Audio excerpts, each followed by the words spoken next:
There are those that just want to be left alone, and those that just won't leave them alone. Which one are you?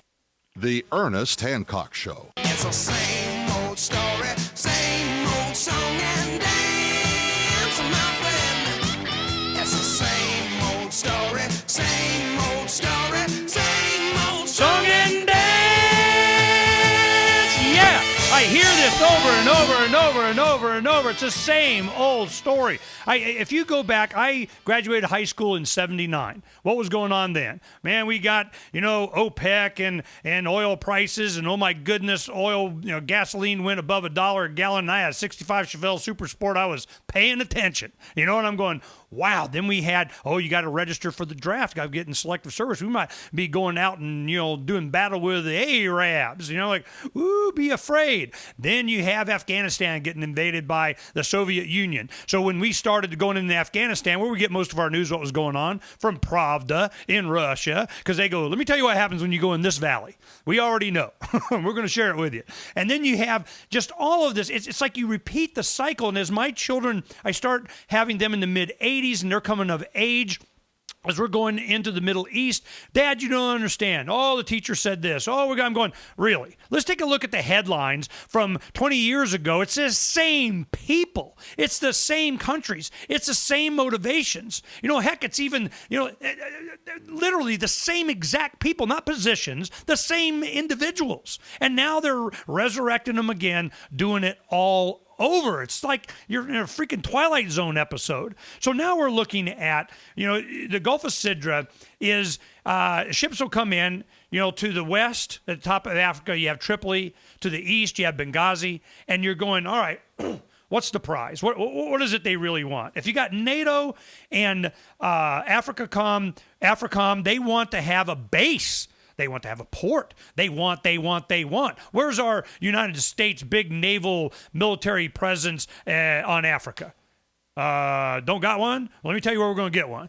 Ooh, we're going to do it in Libya. Why? Well, that makes, as our guest Pepe Escobar, the foreign correspondent for Asia Times, said, he goes, that makes the Mediterranean NATO's big pond. That's our lake. Okay? Well, is that what they want? Of course that's what they want. What will they settle for? I don't know. Pepe, what do you think? Where's it going to stop? They're going to go there. They just want Benghazi and kind of get the eastern part, a bunch of the oil, or they want the whole thing? Yeah, there are two possibilities, Ernest. One possibility is balkanization, like what happened with Serbia after the UN-US NATO bombing. We would have a sort of North Korea on the west side. That would be Tripoli, the Gaddafi clan in power. No oil, or less than 20% of the oil reserves. Very angry and impoverished. And on the eastern side, we have, let's say, South Korea, or an emirate, like the United Arab Emirates transposed to Northern Africa, as an example. Lots of oil, 85% of the proven reserves, plus other reserves that can be exploited, especially by American and European companies, and not Russian, Chinese, and Indian. With less people, of course, so their standard of living can go much, much higher. Dealing directly with the West, so it would be North Korea, South Korea. But now the Anglo-French-American consortium and NATO, they want the whole thing, because they can have a country with 6 million people with huge oil and gas reserves that can be exploited by their companies. They could marginalize China. Don't forget that Libya is one of China's key suppliers of oil in Northern Africa. It's not the biggest in Africa because Angola and Sudan sell more oil and gas to China. But Libya is very important as well. They had to buy off China somehow. How did they buy off China and Russia? They won't. They will impose. They plan to impose their will, and it would be a fait accompli, like it's done, and the Chinese would have to swallow it. China will just sell their treasury bills. They just sell the day. I mean, exactly, because you're right. They can retaliate big time, and that's why the Chinese are not saying anything at the moment. They're going to kick our butt. To Chinese diplomats. Yeah, what the Chinese are expecting at this thing becomes a quagmire. I would say there is at least an 80% possibility that this is going to happen. And the Chinese are not making a single move. They're not even talking about it. They did talk yesterday.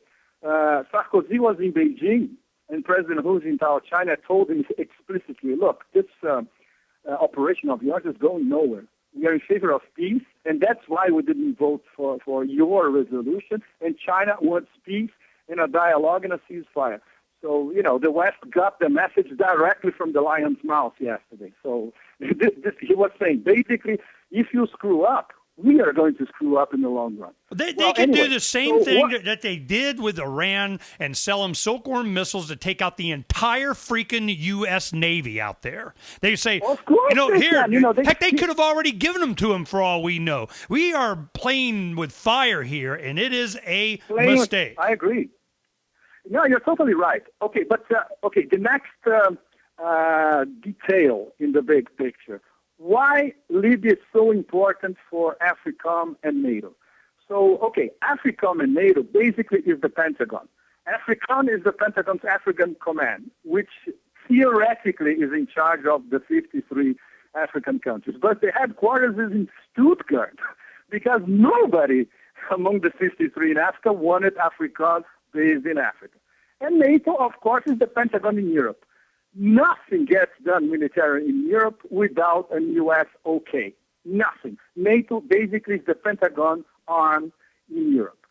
So they had a meeting a very important NATO meeting in Lisbon at the end of last year. And they approved what they call a strategic concept, which basically enshrines NATO as the global cop we were discussing in the beginning of your program. So a global police force.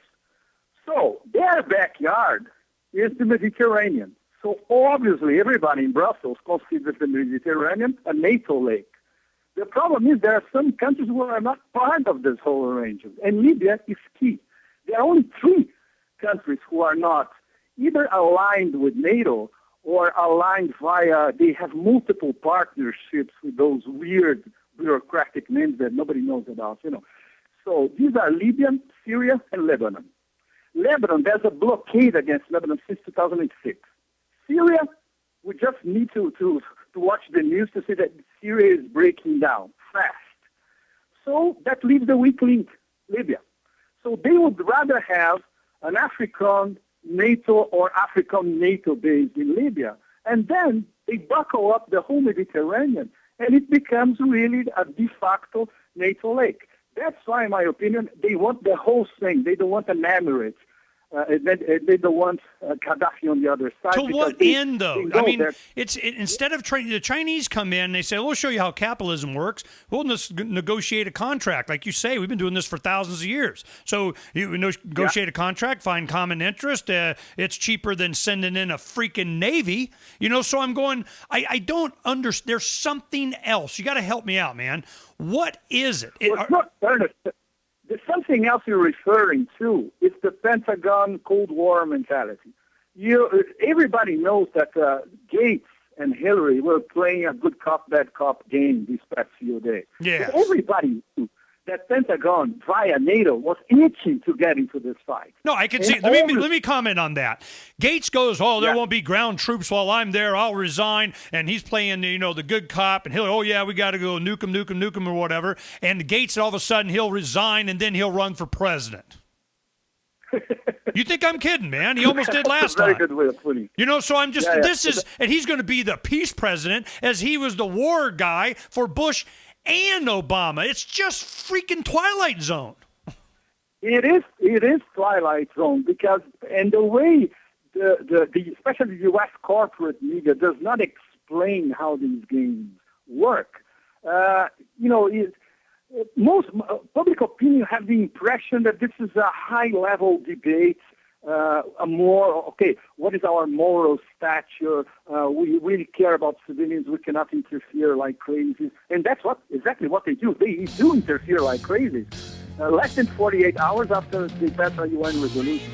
By the way, let me just say that Obama launched the war from Brazil, from a pacifist country, not from the U.S. soil. And the Brazilians, he's very popular here in Brazil. But after Brazilians looked at Obama as the warrior, his popularity now is at Bush level, to give you an idea. You know, I want to talk about Brazil. Pepe, are you willing to come back on the show? Yes, of course. It would be a great pleasure.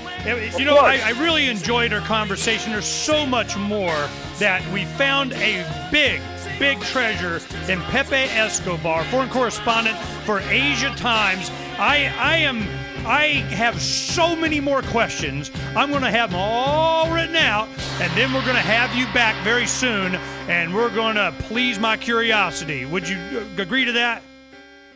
Yes, I do, Ernest. Thank Thanks you for very having much. me. Uncovering the secrets and exposing the lies. That's what readers of freedomsphoenix.com get every day. Readers of freedomsphoenix.com are constantly provided the information that detail the real news between the lines of propaganda about government policies and the true relationship we all have with coercive governments. Learn the true condition of our economy, innovations and technological breakthroughs in energy, health, computer science, and space travel. Learn the truth well before it's admitted to in the lamestream media, the media that is so last century. Corporate media has evolved into nothing more than distributors of government propaganda, but we now have a fantastic alternative. FreedomsPhoenix.com provides constant news updates on the issues that affect our lives in the most important ways. Our liberty and our property are under constant attack, and FreedomsPhoenix.com provides the understanding behind the propaganda while encouraging the participation of our readers. Join us at FreedomsPhoenix.com. That's freedoms with an S, Phoenix.com. FreedomsPhoenix.com, where the revolution between the ears has already matured.